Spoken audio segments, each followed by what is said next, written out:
Welcome, this is Dr. Mackenzie, and this time I'd like to talk to you about presentation skills. The reason why I chose presentation skills for the needs analysis course is because many a times we focus a lot on the presentation of information in the written form.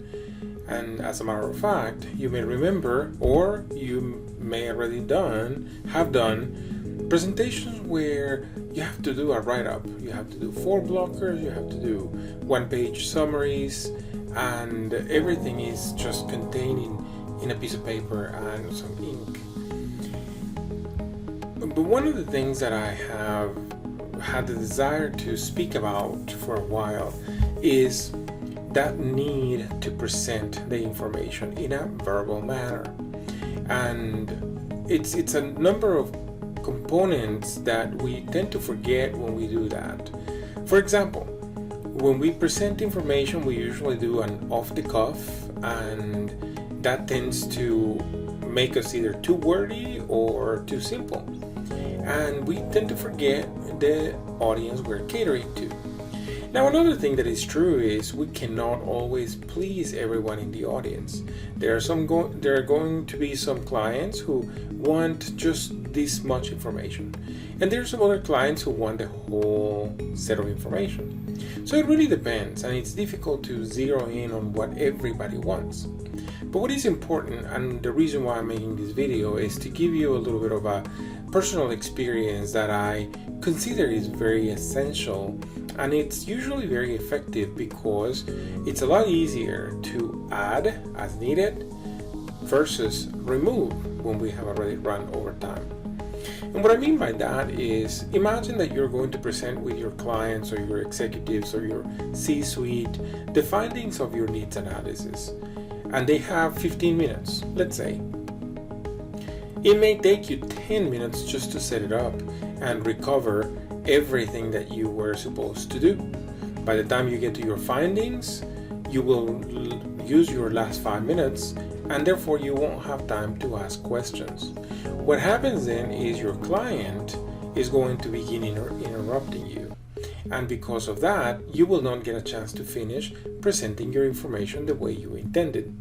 This creates a lot of frustration for you, and it creates a lot of frustration for your client because they are not getting what they thought they were asking you to do. So for that reason, it's important for us to make an outline. It doesn't necessarily have to be written. There are people out there that still present or build their presentation and they rehearse it, and that's usually the most important piece. However, I know I am one who have a difficult time spending the time in rehearsing information anymore. The only reason why I do that is when I have complex data that I need to cover, because I want to make sure that I am consistent in presenting that information. That's when consistency is important, which means rehearsal is good. When the information is not necessarily complex, it's just information and I'm used to it and I know it, then all I need to do is create an outline. Now, that is very personal, so not everybody may feel that way. But for the purpose of our class, I like to definitely give you context. So I'll walk you through a couple of things. Number one, creating that outline helps you zero in on what you want to say. Like a lot of presentation skills experts suggest, always have an introduction and have a point of interest. Whatever it is that information that catches your client's attention.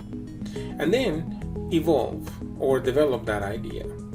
Give enough background information, enough context or elements that relate to it, and then make sure you close by bringing it all together. So the way to do that sometimes is focusing on what the client needs. And in many cases, the client is focused on the financial aspect. They want to be aware of how much the bottom line is going to be affected by this needs analysis, or how much is the cost avoidance going to help you if you do a good needs analysis and you present good information to them. So always make sure you decide whether it's the bottom line or efficiencies or effectiveness or consumer or customer experience, etc. So whatever your client is more gravitating towards is what you probably want to drop your anchor and use it as a presentation design type of guide. The second thing is definitely create that outline. And like I mentioned, the 3 parts are very important. Your opening, which is that teaser, where you want to give them enough so that they are interested. It makes sense, and you grab their attention. And then make sure you have that second part, which is probably going to be the big component of it, where you're going to have potentially data, rewrites, feedback. In the case of needs analysis, not necessarily spending so much time on the instruments, but definitely spending time on whom you target to get data from, and what was the reason that you chose that data source. And then the closing is definitely going to be what you found out that relates to that opening, whatever that important piece for the client is. If they want to save money or cost avoidance, or if they want to add more headcount, or they want to add more development. So always make sure you have those 3 components. And then the other piece is, as you can see on my screen, have a visual. Now this visual doesn't necessarily have anything to do with needs analysis. I, as a matter of fact, picked something that I had already done for the purpose of the visual, not necessarily for the purpose of fitting a needs analysis presentation. However, the concept is still the same. I have an outline, and then I decided to create a visual aspect, because in the presentation, even though I am not necessarily reporting back on findings from a needs analysis, I am reporting back on the way I work with subject matter experts. So it still is reporting back out something that I found. Okay? So think about this. It's only 6 slides, well, technically 7 when I count the closing, and really the beauty of this is I will not claim any credits on the visuals. I did not design these visuals, but this day and age you can actually get a template from several organizations or several free sources, and they may not be necessarily what you have in mind, but they will help you always get your point across. So in this case, let me go ahead and zoom in on a couple of slides. The first one, for example, is that opening. So I have the title, and if you think about it, this graphic does make sense, because to the audience that I was presenting, they were interested to know precisely how to work with subject matter experts, and they are usually frustrated because the subject matter experts have these great ideas and they skip steps because they already have a lot of information, whereas us instructional designers sometimes know only half of the story. And so we feel, when we are talking with a subject matter expert group, that they are up in the clouds, and for us it's confusing. So this is a good depiction of us starting of a conversation. So definitely the visual is not the important part, but the visual does help me set up the stage. And of course I have 4 points: provide content, validate content, approve structure, and provide insights. That is what a SME does. So I am kind of setting the stage. So when I go to the next slide, I actually present the 3 different aspects or tonalities that we experience working with subject matter experts.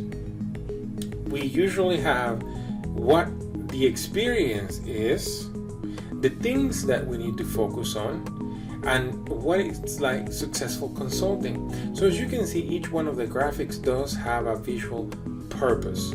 So the experience is very convoluted, very unorganized. You don't see a pattern, and that's usually the case with subject matter experts. The things that we need to focus on is, so we need to try to bring the subject matter expert into those categories. So as you can see, the squares begin to be a little bit more aligned, so are the circles, so are the triangles. And then of course the successful consulting with a subject matter expert is having the ability to categorize the information and organize it, kind of like a nightstand or even a file, an archive file, folder, or cabinet where we have everything nicely organized. So the visual, once again, is kind of setting the stage. Now, I'm not doing justice to this because I'm just talking to you about the purpose or the process that I used rather than the presentation itself. But the reason why I'm going through this is because that is the key to have a successful presentation if you are going to present the information in a verbal manner. So let me cover a couple more slides, but essentially the point is well taken, I think, or well given, which is the visuals have to complement the information that I'm going to give. They don't need to tell the whole story, especially if I am going to present verbally. They need to help me develop my idea and, of course, keep my audience attentive. However, if I am going to create visuals or if I am going to put information on the screen that is going to take the attention of my SME away from what I am saying to them, or my client rather, then I am not being successful. We have to work smart, not hard. Make sure you complement what you're saying with a visual. And as a matter of fact, things that are difficult, confusing, or too complex. Thinking of needs analysis, when you have results of data and you have 3, 4, 5 graphics, whether it's by bar charts or pie charts or Instagram. I'm confusing Instagram with histograms. Wow, that was terrible. I haven't done histograms in quite a bit, or plotting charts. You usually want to use those visuals on your screen while you are developing your presentation, so it's a lot easier for the client to digest that information. So anyway, in summary, the biggest takeaways are: make sure you know what is your client interested in, why they gave you a call for you to come over and consult on the needs analysis. So make sure you cater to that. Number 2, make sure you create an outline with the 3 components: an opening that creates interest on the topic, the full development of context of that topic, and then a closing that has your findings and recommendations with enough time so that your client can actually interact with you. There is no successful consultation when we are given 15 minutes and we plan content for 15 minutes. There is no interaction there. So we always have to take 15 minutes, present for 5 or perhaps half of that, half of the 15, and then allow for the other half of the time for the interactive questions and answers. It is extremely important that we always have time for the client to ask clarifying questions or follow-up questions, or even discuss future plans. Because if you present good solutions or good suggestions, chances are your client may ask you to continue and follow up with the implementation of the solutions that help you close that gap.